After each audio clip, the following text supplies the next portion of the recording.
इस बीच रूस की पूर्व जिम्नास्ट अलीना कबाएवा पुतिन के समर्थन में खुलकर मैदान में उतर आई।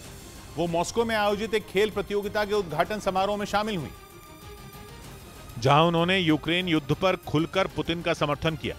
ये बात उन्होंने मॉस्को में आयोजित स्पोर्ट्स फेस्टिवल अलीना 2022 के उद्घाटन समारोह के दौरान कही। इससे पहले इसी समारोह में पहुंचने पर खिलाड़ियों और दर्शकों ने उनका जोरदार स्वागत किया। ऐसे में अलीना ने भी हाथ हिलाकर अपने प्रशंसकों को धन्यवाद दिया। चर्चा है कि पुतिन की गर्लफ्रेंड बताई जाने वाली अलीना इसी कार्यक्रम के लिए कुछ दिन पहले मॉस्को लौटी।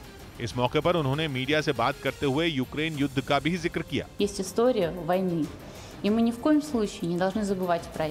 यानी वो यूक्रेन पर किए गए हमले में पूरी तरह पुतिन के साथ खड़ी हैं। इतना ही नहीं, अलीना ने उम्मीद जताई कि इस जंग में जीत रूस की ही होगी। वहीं खबर है कि रूस की पूर्व जिम्नास्ट अलीना कबाएवा पर प्रतिबंध लगाने से अमेरिका डर गया। अलीना कबाएवा को रूस के राष्ट्रपति पुतिन की गर्लफ्रेंड बताया जाता है और इसी वजह से अमेरिका ने उन पर बैन लगाने की योजना बनाई। लेकिन अब बाइडेन प्रशासन ने इस प्रस्ताव पर फिलहाल रोक लगा दी।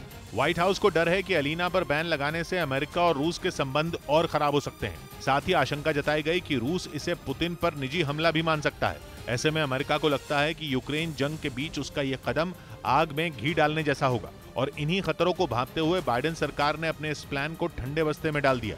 बताया गया कि यूक्रेन युद्ध की शुरुआत के बाद से अलीना कबाएवा अमेरिका के निशाने पर हैं, क्योंकि वो मानता है कि अलीना का संबंध यूक्रेन को युद्ध में धकेलने वाले पुतिन से। और कहा जाता है कि यूक्रेन के साथ जंग शुरू होने से पहले ही पुतिन ने उन्हें स्विट्जरलैंड भेज दिया था। लेकिन कुछ दिनों पहले वो एक बार फिर रूस की राजधानी मॉस्को में दिखी। बताया गया कि यूक्रेन के साथ जंग शुरू होने के बाद ये पहली बार है जब पुतिन की गर्लफ्रेंड बताई जाने वाली 38 साल की अलीना मॉस्को में दिखाई दी। और अलीना के फिर रूस में दिखाई देने के बाद पश्चिमी मीडिया में पुतिन के साथ उनके रिश्तों की चर्चा तेज हो गई। बताया गया कि पुतिन जल्द ही यूक्रेन में किसी बड़ी जीत का ऐलान करने वाले हैं और इसीलिए अलीना कबाएवा को मॉस्को बुलाया गया।